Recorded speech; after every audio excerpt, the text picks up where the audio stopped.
मीना आणि सुनीलची गोष्ट. नक्की काय चुकलं? मीना आणि सुनीलला आपण भेटलो आहोतच. लग्न झाल्यावर त्यांचे पहिले काही दिवस सुखात गेले.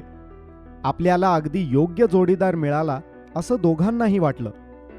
पण हळूहळू त्यांच्यामध्ये वाद, भांडणं वाढू लागली. सुनीलला मीनाचं तिच्या शाळेतील मैत्रिणींना भेटणं आवडायचं नाही. एवढंच काय, तिच्या घरचे तिला भेटायला आलेले किंवा ती माहेरी गेलेली देखील आवडायचं नाही. इतकं जाऊ वाटतं तर तिथंच राह, त्यानं तिला सुनावलं. तिने साडीच नेसली पाहिजे, ती 7 वाजताच्या आत घरी आली पाहिजे. कोणत्याही इतर पुरुषाशी, अगदी दुकानदार, भाजीवाला यांच्याशी देखील तिनं अधिक बोललेलं त्याला खपत नसे.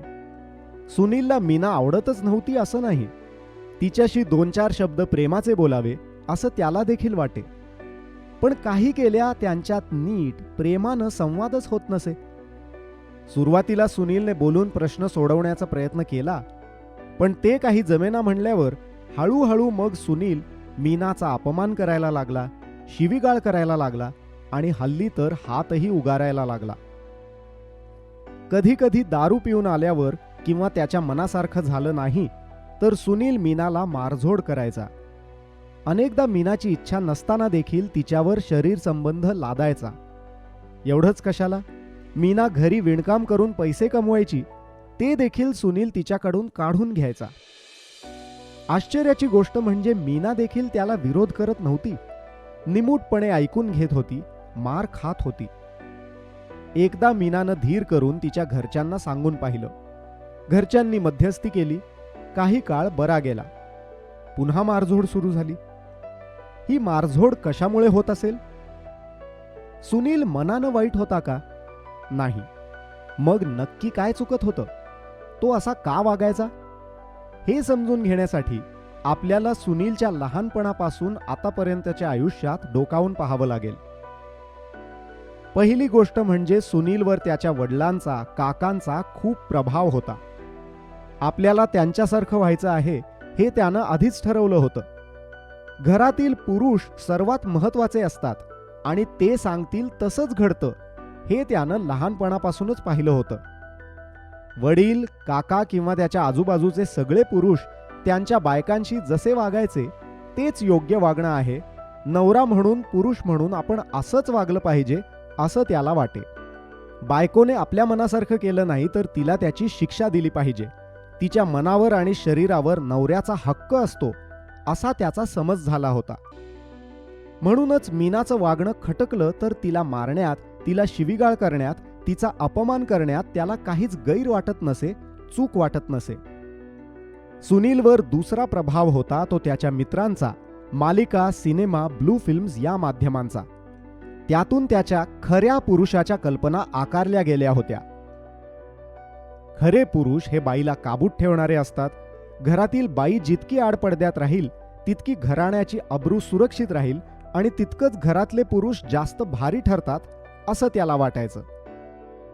त्यामुळे मीनाला हर प्रकारे काबूत ठेवण्याचा तो प्रयत्न करे. याचाच परिणाम म्हणून मीनानं इतर कोणत्याच पुरुषाशी बोललेलं त्याला चालायचं नाही.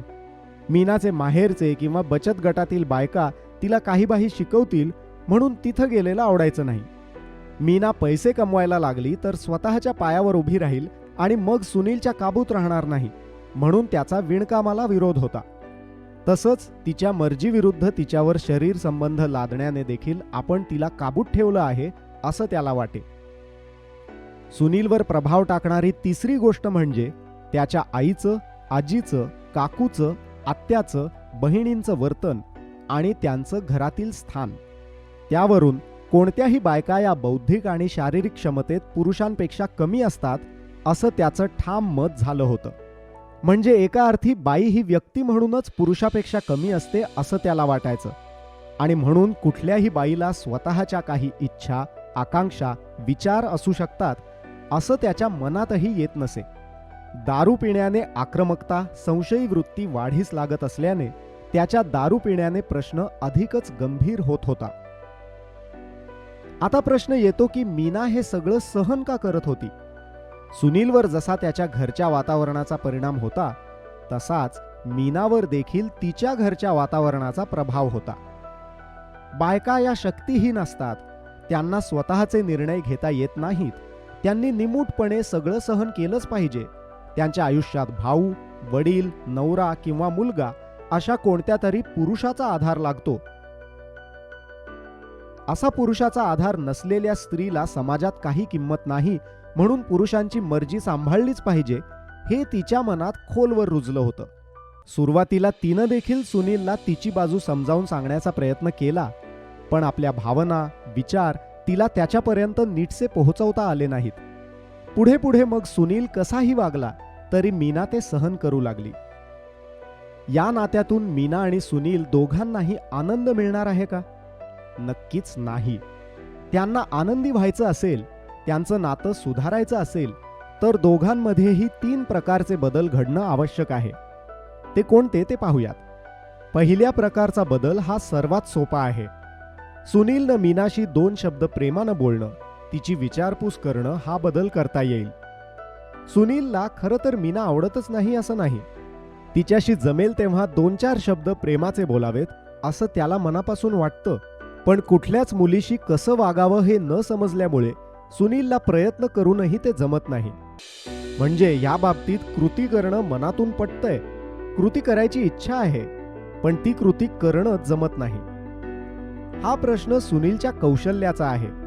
त्याला मुलींशी, बायकांशी नीट वागायचं, बोलायचं कौशल्य विकसित करायला हवं. म्हणून इथे आपण बदल घडवण्यासाठी कौशल्यात वाढ करायची गरज आहे असं म्हणू. दुसरा बदल हा तुलनेनं पहिल्यापेक्षा जास्त कठीण आहे. तो म्हणजे मुळातच एखादी कृती करावीशी वाटणं, तशी इच्छा असणं. मीना आजारी असताना तिला काम करायला त्रास होतो हे सुनीलला समजतंय. तिला मदतीची गरज आहे, तिला मदत केली पाहिजे हे देखील समजतंय. पण तो स्वतः घरकामात सहभागी झाला तर लोक त्याच्यावर हसतील अशी त्याला भीती वाटते. म्हणजे इथे कृती केली पाहिजे हे समजतं, त्यासाठीची कौशल्य देखील आहेत, पण ती कृती स्वतः करण्याची त्याची इच्छा होत नाही. इथे इच्छा निर्माण करण्यावर काम करायची गरज आहे. तिसरा बदल हा सर्वात कठीण आहे. मीनाला बरोबरीच्या नात्यानं वागवणं, म्हणजे एखादा निर्णय घेताना सुनीलच्या मताइतकंच मीनाचं मत, तिच्या इच्छा, तिची सोय यांना महत्त्व असणं, दोघांनी घरातील कामांची जबाबदारी समान उचलणं, दोघांना पैसे खर्च करण्याचं समान स्वातंत्र्य असणं इत्यादी. हे मुळातच सुनीलला पटत नाही. त्याचं कारण स्त्री आणि पुरुष समान नसतात हा समज त्याच्या मनात खोलवर रुजला आहे. जे समज एखाद्याच्या मनात खोलवर रुजलेले असतात, ज्या गोष्टींवर एखाद्याचा पक्का विश्वास असतो, त्यांना आपण त्या व्यक्तीची मूल्य किंवा तत्व असं म्हणू शकतो. स्त्री पुरुष समान नसतात, स्त्री कमकुवत असते, हे सुनीलचे आणि काही प्रमाणात मीनाचे देखील मूल्य झाले आहेत. त्यामुळे नात्यात समानता आणण्यासाठी इथे सुनील आणि मीनाच्या मूल्यांमध्ये बदल घडवून आणणं गरजेचं आहे असं आपण म्हणू. खोलवर रुजलेल्या मूल्यांमध्ये बदल घडवून आणणं सर्वात कठीण असतं. आता हे बदल कसे घडवून आणता येतील?